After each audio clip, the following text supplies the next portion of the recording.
I'm going to do this as quick as I can. Good afternoon. Today we're out here in Castle Rock, Kansas again. This time I'm up on top of Castle Rock. Castle Rock was an easy place for the pioneers to see. It looked like a castle in the distance on top of a rock. If you're north, south, or east of this point, it stands out.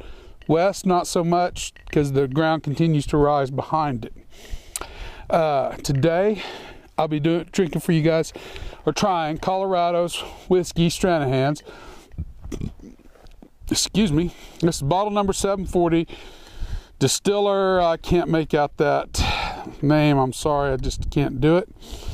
It's beyond my ability. On there. That signature is quite... Does it say in here where his name might be? Not that I can see. Okay. All right. Well, anyway, we have batch number 180. It's 47%. I think I already said that. This is Stranahan's Colorado whiskey. It comes straight from the Rocky Mountains, and it is aged for a minimum of 2 years in our new charred oak barrels. This is non-chill filtered and handmade in small batches, distilled and bottled by Stranahan's Colorado Whiskey, Denver, Colorado.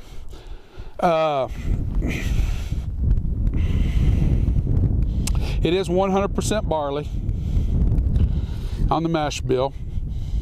The climate up there is much drier. They lose, I know, a lot of whiskey due to evaporation out of the barrels, so it's kind of a rapid aging sort of environment. Elevation 5,280 feet or a mile high. Funky little cute cup. I've already had it open once, and the beautiful part is the fill on these are awesome. They fill clear up to here. Now, I've only had one dram off of this, so I've not had a lot, but it didn't take long to get to know this whiskey. This whiskey is, to my... Oh, wait. There we go. And it's a fake cork, but the bottle's beautiful, tall, easy to grab a hold of. Love the neck. It's a good solid neck, a good solid bottle. But it's an easy whiskey to get to know. I paid $38.99 for this at a little liquor store out here. I bought it because I've never seen it that cheap before. Maybe it has been, I just haven't noticed it, but it was a cheap price. Tax come out to $40 and some odd cents. 42, 41, 40, almost 42, $41 and some odd cents. It is a nice golden color. It's good. It's a good solid medium gold. First smell I get on this is oranges. Oranges, and I know it doesn't have rye, but it has a faint dill in there too. I get the mint. I get faint dill, oranges up front. I get mint.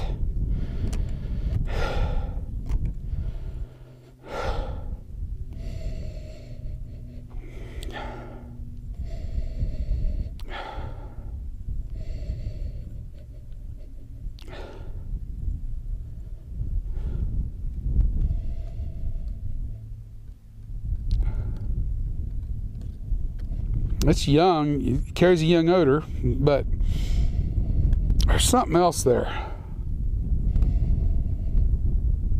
There is a vanilla component.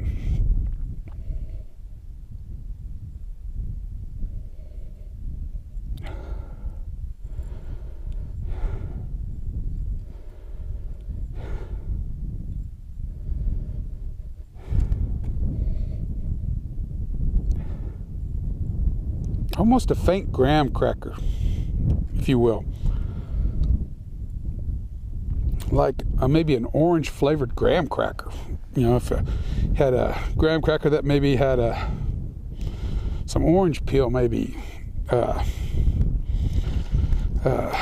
you take in. I forget what the term called, but you take the orange peel and you grated little grated orange peel on top.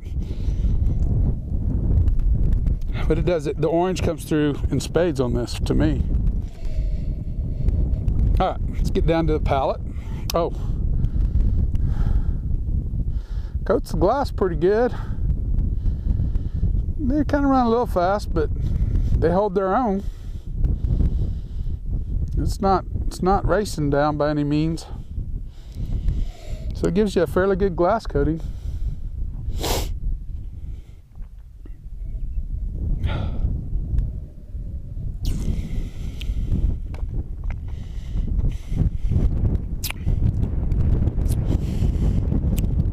Ah, the wind has returned. Kansas up here, it's impossible to get away from it. I turned ever so slightly into it. Maybe it'll protect the mic just a little bit. Again, the orange, the graham cracker, the mintiness.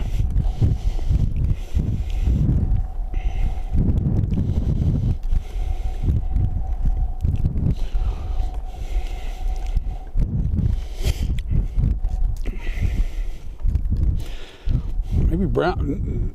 It's definitely a graham cracker note in it. I got that once before on a Canadian whiskey that Food Quig sent me. It's coming across with that graham cracker note. Now, here's the caveat. This is a young whiskey. You're going to taste a little bit of youth in it. But the caveat is at 47%, they've got enough ABV to balance out. When you get a young whiskey, if you can bring that ABV up, not to a punishing level, but to a level where you bottle it and it balances out that youthful taste, it increases the palate exponentially, in my opinion. It's my opinion. It's a good whiskey. There's nothing wrong with this whiskey. It was worth the $38. I'd buy it again for that. And the finish is still going on a little bit. It's got a medium to medium long finish on it. It's not a dominated harsh one. It just kind of lingers and lingers and lingers. It's a subtle soft finish that lingers. And it's lingering with the vanilla and the graham cracker. The orange comes up front, kind of leaves that citrusy orange. And the vanilla graham cracker kind of stays in the finish. Cinnamon. Yeah, part of the graham cracker. Again, cinnamon. There's a cinnamon note there. That's what I was hunting for. That it does have a cinnamon note on that.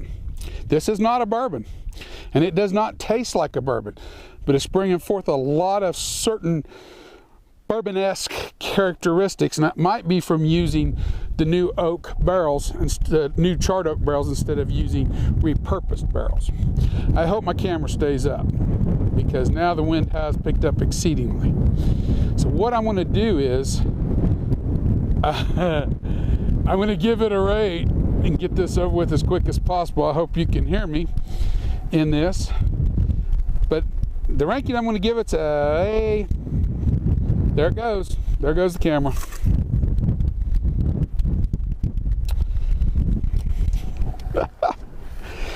Wow.